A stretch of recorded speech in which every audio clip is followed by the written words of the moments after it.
Nicki Minaj went on Kai Cenat's stream, not last night, but the night before. And I didn't know the internet hated it so much. Yo, say ain't the banana. Hey. All right.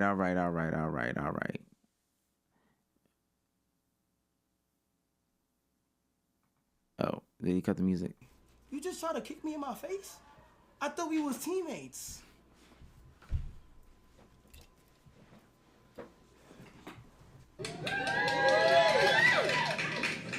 Good fit today. Hey, you smell good. What you got on? Pink Friday too. You like how I did that? Pink Friday! Why you making that face? I'll do what I want. Okay, you right. Okay, can you explain to the people? Let me tell you something. Kai got a lot of plaques in the back. Y'all see?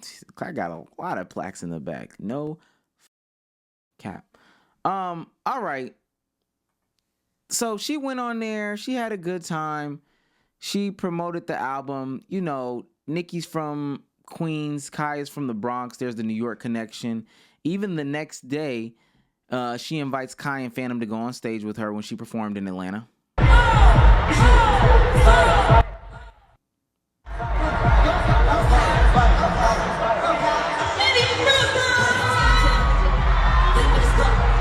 That's Kai and Phantom dancing on stage with Nicki Minaj. I think Kai's got an Arc'teryx jacket on. I could be wrong. Got his AMP chain. Kai Cenat, and this is all before his birthday, by the way. Look, Kai brings his friends out. Your Rage pops out.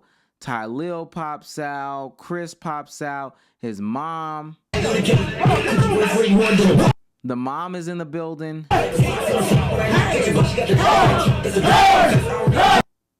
This is, I mean, like, this is legitimately, this turns into the biggest crazy event ever in the world, right? I don't think people were up when this happened, because this all happened, honestly, at around this time. At around this time, that night, nigga, there was 300,000 people watching this. Not cry.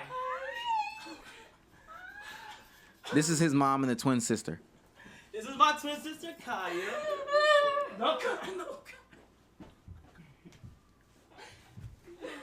I love you. Oh, she's going nuts. Okay. Oh, brother, literally been oh shit, it's her favorite. You're so beautiful. You're so beautiful. Oh my God. Damn. You are beautiful. You are so beautiful. Okay, first of all, we have to give them their gifts. Give me their Yeah, she got some gifts for you. Come on, huh? Don't very happy birthday. Thank you so much. W situation.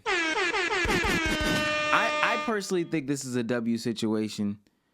You know, giving back to his mom who likes Nicki Minaj, giving back to his sister who likes Nicki Minaj, et cetera, et cetera. Having his friends, because like I said, Your Rage and all them were there. She was 4 hours late. Yeah. But with her being 4 hours late, you know, it is what it is. It is what it is. People, this is where, you know, stuff starts to get rocky, because I don't think people understand what Kai Cenat is anymore. I think that there was way too much, and I mean way too much hate.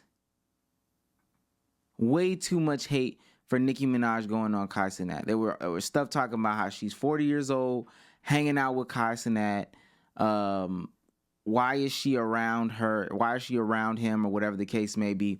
Listen, I don't know where live Nicki Minaj, because even on her own platform when she goes live, it doesn't do numbers like this.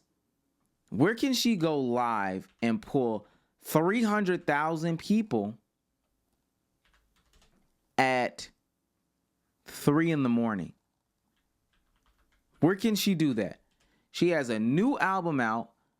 Where can she go where she can pull 300,000 live? 300,000 live. And this got to such a level of hate for what she did. Niggas like Elliot Wilson started tweeting, hey, this is hip hop journalism now. This is what hip hop journalism is now. And I'm glad Nicki clapped back. I don't know anything about the Jay-Z shit. Don't know anything about that. But I no comment there. But what Kai Cenat can do for you, your music, your album, what you have pushing, whether it be a movie, whether it be, anything, literally anything.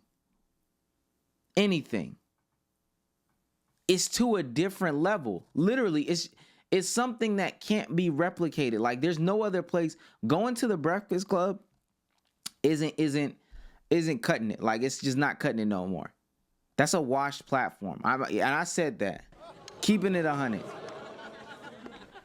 And that's not how you market to a newer age demographic, is by going to the Breakfast Club. Hey, your Barbs and stuff, all the old fans, they've been watching you on the Breakfast Club. They know about you from there. You ain't marketing to them no more.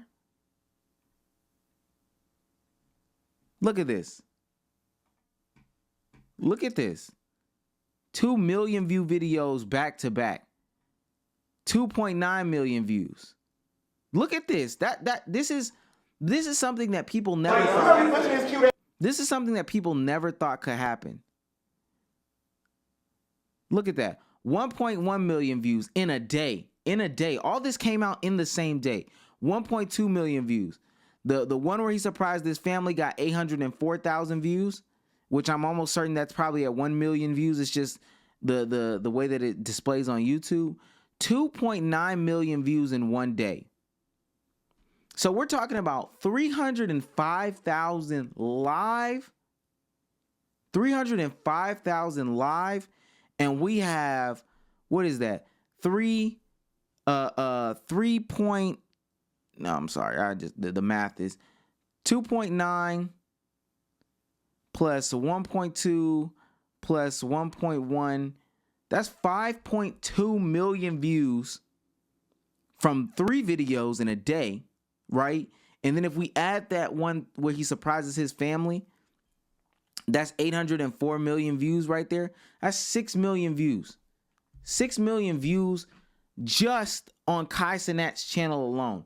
That doesn't include, because we saw Hassan, everybody else that clipped it, everybody else that reacted to it. Look at this. All these shorts, all this stuff coming, all the reactions, all the reactors reacting to it. 9 Mag T. This doesn't include any of that stuff. I promise you, if she were to do a Breakfast Club interview, she would not get this much traction from doing a Breakfast Club interview. She did a Joe Budden interview. I don't know where it is per se. And I think that that's a problem right there. I think that that's a problem. There's a new conversation with her and Joe Budden. I don't know where it is, when it's going to be released, all this stuff like that. DJ Academics released her numbers, and this is the effect. Not saying all this is solely due to Kai, but this is the effect of this new age hip hop journalism that people want to take for granted and make jokes about. Nicki Minaj sold an outrageous amount of numbers on first day numbers alone. She sold first week.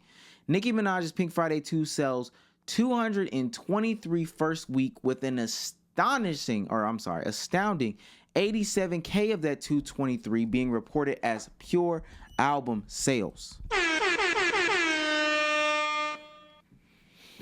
I might not necessarily be a fan of the music per se. And also, let me say this too. If you are not a fan of the people involved, that's totally fine. If you're not a fan of Nicki, that's fine. If you're not a fan of Kai, that's fine. All that is totally fine. Pure album sales is somebody going to buy a physical copy of the album. And not necessarily just the CD, but going on iTunes and buying the album. So that means not streaming it but buying the physical album. You may not be a fan of those people, which is totally fine. I'm not here to sit here and make you get into Kai Cenat content, right? That's not what I'm here for. If you don't like Kai Cenat content, you don't like Kai Cenat content. I'm not here to make you like Nicki Minaj music. If you don't like Nicki Minaj music, then you don't like Nicki Minaj music. That's not what I'm here to do. What I'm here to say is this is a new wave. This is a new wave. So you traditional sports media people like Cam was talking about, you traditional hip hop journalists, the ways that we go about finding out information, it's different. It's different. We're not going to the magazines or the catalogs to find clothes anymore. We're not looking for the runway shows to find the hottest fashion. We're not doing that. I got guys that I follow on TikTok for that. I got YouTubers for that. I'm not going on a press run to Ricky Smiley in the Morning anymore. Greg Street. No disrespect to those guys. We're not doing that no more. We want to reach a new audience. Could you imagine back in the day, artists used to have to go to, and Sexy Red did it. There's levels to this stuff. Sexy Red went to some high schools. You got to go to these high schools and promote your album and stuff like that. No, man, I'm not doing that. I'm not doing that. That's done. Jerry West, when they first moved the Lakers to LA, they went to a mall. They set up a half-court basketball goal or whatever the case may be, and they were in the parking lot of the mall, and they were playing basketball with the neighbor kids. They were playing basketball with the neighborhood kids. Why the fuck would Jordan Poole and the Washington Wizards go do that right now? It's a new day and age. There's a better way to reach these people. Folks don't even go to the mall no more. So you just got to realize and not be so salty. Don't be so salty. That's pure hate on their behalf. On all these people's behalf. You talking about her age and all that stuff like that. That don't have nothing to do with her marketing her album.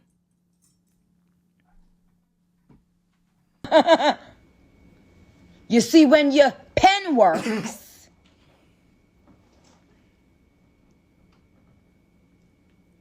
I don't know what's going on here. This is her response to Elliott Wilson. oh, it works.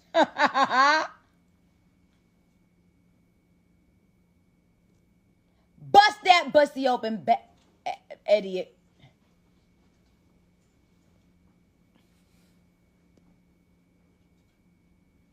Now, you know how many tweets I've seen you post disrespecting me, Idiot Wilson? All of y'all, for some reason, when y'all are around certain people, y'all feel that y'all have this power. Oh, I didn't know he came out Drake. I didn't even know that. I must have missed it. I promise you. Came at Drake for what? Came at Drake for what? Nobody owes you shithole nigga. Fuck you!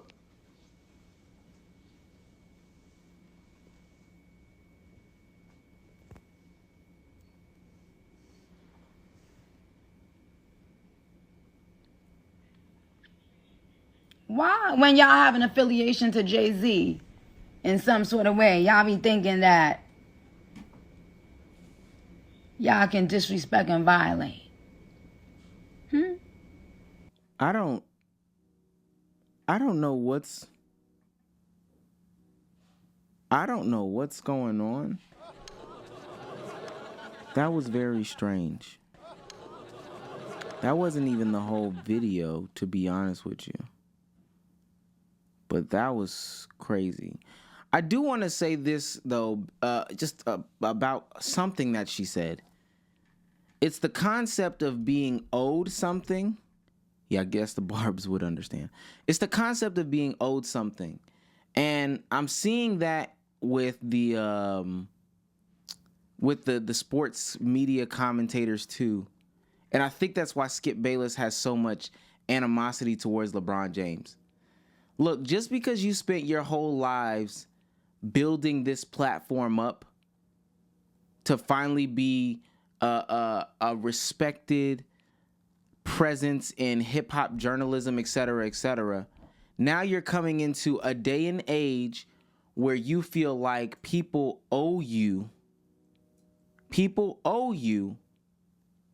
and they need to go on your platform. And I think that's what Nicki was saying. I don't owe you an interview. Skip Bayless, I don't owe you an interview.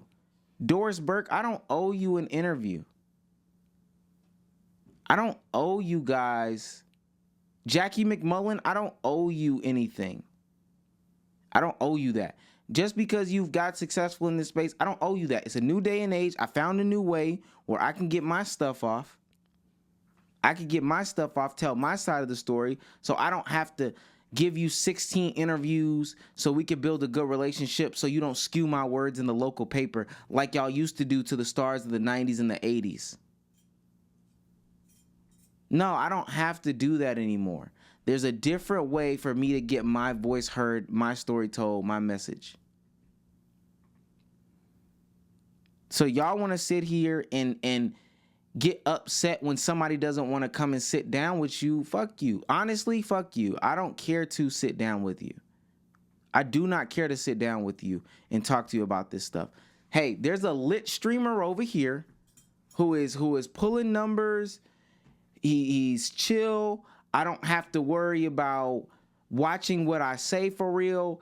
It's not going to be these hard pressing questions that's going to try to trip me up on some BS that I didn't mean to say, or I did mean to say, and you just got things twisted. No. I don't have to do that no more. I really don't have to do that no more. I can go over there to a Cenat and have a great time. Chill out, do all that. Dance, have fun. I don't have to I no longer have to do the traditional route. And you can think it's corny all you want, but you sitting here begging for me to give you an interview that I'm not going to give you. I'm about to go get sturdy with Cenat.